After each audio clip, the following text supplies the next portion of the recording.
Hey everyone, welcome to day 22 of the Winter Learn 25-day risk-taking experiment. This is a fun day because we're going to take everything we've learned and I'm going to share with you a case study. And this is going to be a case study of someone who you know, of me. This is my professional want, my professional dream, the story of how this all unfolded. And what's so interesting when looking back at this is it was all organic. I really didn't understand what I was doing exactly to be successful. I just knew that I wanted something very badly, and I knew what I needed to do in order to tolerate the discomfort that comes with going after my dreams.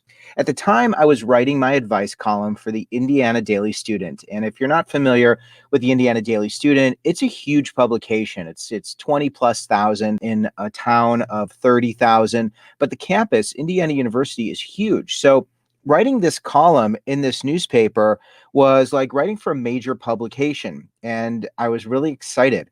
My dream was to take this column and to sell it, syndicate it to newspapers all over the country, all over the world, and to have this be my job. So when I graduated from college, this was my plan to do my own thing.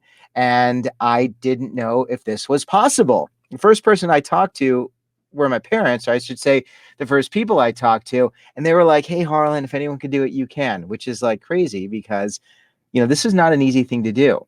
But I'm so blessed and grateful that I have people in my corner who believed in me and told a story of hope and of success. And I totally bought into it. So the next thing I did is I started talking to my people. And I was fortunate enough that I had this advisor. His name is Dr. Dave Adams. And this is a meeting. I found this in the archives. It's cool. It makes my heart smile because Dr. Dave, he was such an amazing man. And he was like in his 50s. He had a child and was married earlier in his life to a woman, and then later got divorced from his wife.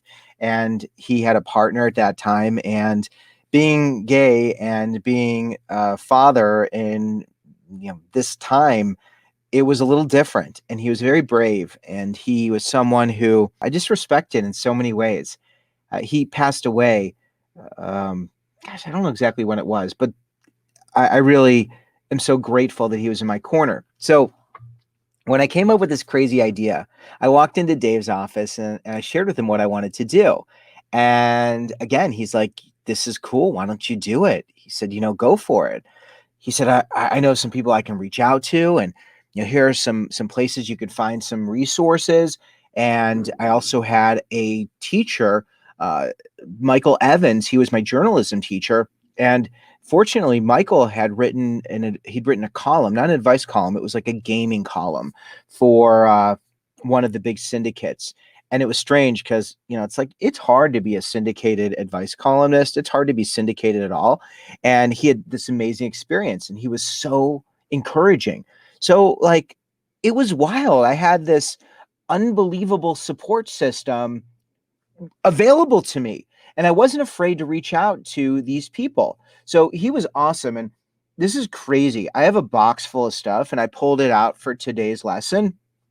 And I found a letter that he had edited. This is the actual letter from my media kit to the Lafayette Journal and Courier, which turned out to be one of the most important publications. I'll share with you what happened in just a moment. But you can see he took this letter, he changed it for me, he edited it. This was the first media kit. It looks like a paper bag. There's actually a folder with a sticker on top. And I put together clips. And I also reached out to people. I asked for help. I made an appointment with the dean of the journalism school and asked him. I actually included this letter as well. I asked him for his input and I sat down with him. I didn't even have a relationship with him, but he knew lots of people and he was a wonderful man. And this is how we got to know each other.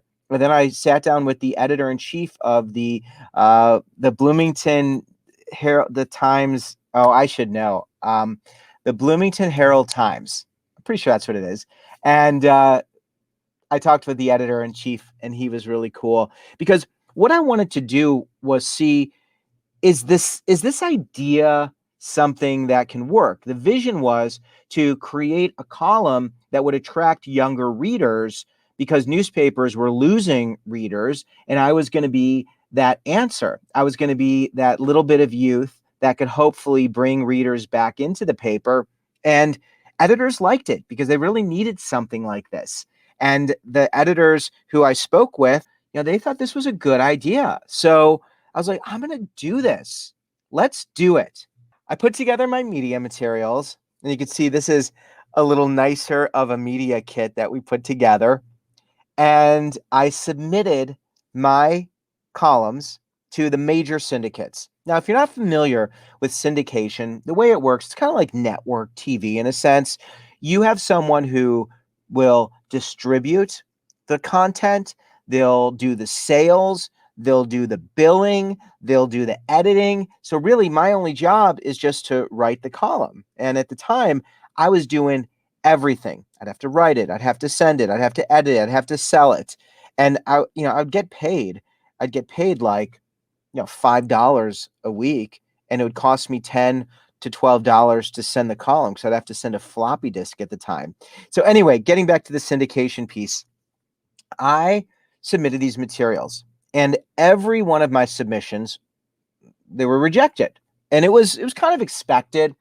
But what happened is when I got rejected, instead of being angry or upset or disappointed, I really did celebrate and I reflected, and I would find the name of the person who rejected me. And I would call that person on the phone and I would say, "Hi, my name is Harlan Cohen. I submitted some materials and I'm so grateful that you had the chance to review them. May I ask you a few questions?" And they were always so kind and they were so open. I wanted to understand what I needed to do. And if I could do more, I would do more. But they ended up telling me that it was a good column and it was a good submission, but I needed to be in more newspapers. I needed to do this for longer. I needed to show that I can make money. I need to show that I was reliable. I need to show that I could actually syndicate this. So they encouraged me to self syndicate it. So I did everything they said. And I did it and I did it and I did it year after year. And what happened is, well, I didn't get syndicated, but some other things happened. Or I should say, I didn't get syndicated right away. So the people in my corner were so kind and they continued to reach out. Dr. Dave, we called him Dr. Dave, he bought my column for the Indiana Daily Student. So he was like my first client. And then he reached out to this guy, David Astor. And David Astor wrote a syndication piece. It was like a syndication column in Editor and Publisher magazine. And Dave did this profile on this young, up and coming writer who writes advice in his college newspaper and wants to reach young people. Well, what happened is the New York Daily News saw this piece and they reached out to me. And this was 2 years after I started writing the column. And the New York Daily News offered me a contract. They wanted me to write a column, a specific Help Me Harlan column exclusive to them, and it would run on the same page as Ann Landers. Isn't that crazy? Like 23. It was nuts what was going on. And I was working at my dad's insurance agency 3 days a week and writing the other 2 days until I could create enough revenue to support myself.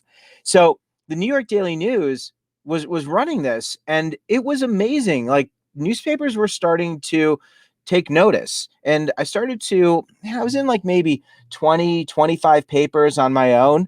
The Journal and Courier in Lafayette, Indiana, this was one of the hardest papers for me to get an appointment with the editor. I mean, this guy, George Benj, the editor in chief, was so hard to get a hold of. Finally, after so many rejections, he said, "I can meet with you for a half hour." So I was able to get that appointment. He had a cookie jar on his desk. There was the same cookie jar that I had in my house growing up. And it said like, "Have a nice day." And it just gave me this great feeling. And this guy was so tough on the outside, but he was so soft and he was such a kind soul. And he was excited for me. He was excited for this young person who had this dream and tenacity. And he decided he's going to put me in the Journal and Courier on this page called Purdue Today. And because he put me in the Purdue Today column area, the people at Purdue saw me. And I was actually, this is crazy. I did some fishing for you.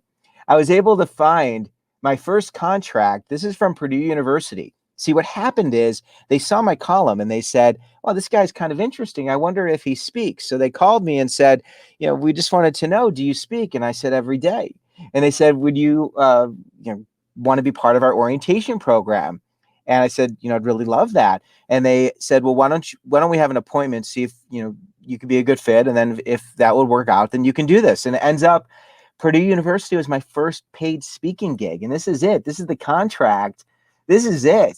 This is the coolest thing. I couldn't believe I found this today. So I ended up starting my speaking career, and I was in the Journal and Courier for a good amount of time. Well, what happened is I was working so hard to become syndicated, and it was a hard road. It was tough because being syndicated, like getting picked up by syndicates, that was just not something that was normal. It was like, the odds were so against me, but I kept doing things. I kept putting myself out there. And with each rejection, I would reach out to more people and I would build more relationships based around this vision of creating something to help young people, to write, to help, to serve. I attended the Associated Collegiate Press Conference, and I met this guy, Mike Lazaro, and Mike was just awesome. I got along with him so well. He was always an entrepreneur, still is, does amazing stuff. And he introduced me to one of his publishers, to a publisher they were working on a deal with, a book publisher, Peterson's.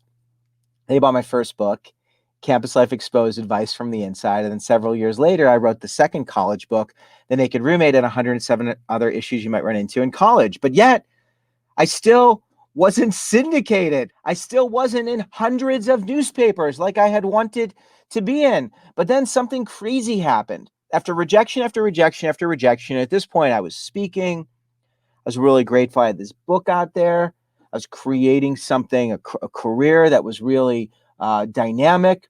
And then something happened. Ann Landers passed away. And I had so much respect for Ann Landers. I mean, really created this whole question and answer advice area in the newspapers. I mean, she was really a pioneer and a really strong woman as well.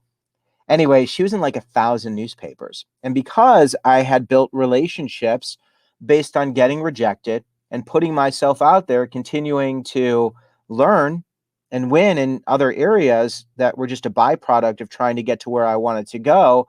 Well, because of that, I was offered 2 contracts and I actually rejected one of them. I don't have to mention who it was. And I accepted the contract from King Features. And this was the King Features media guide that they put together for my column. And that was exciting. I wrote my Help Me Harlan column for King Features for 18 years.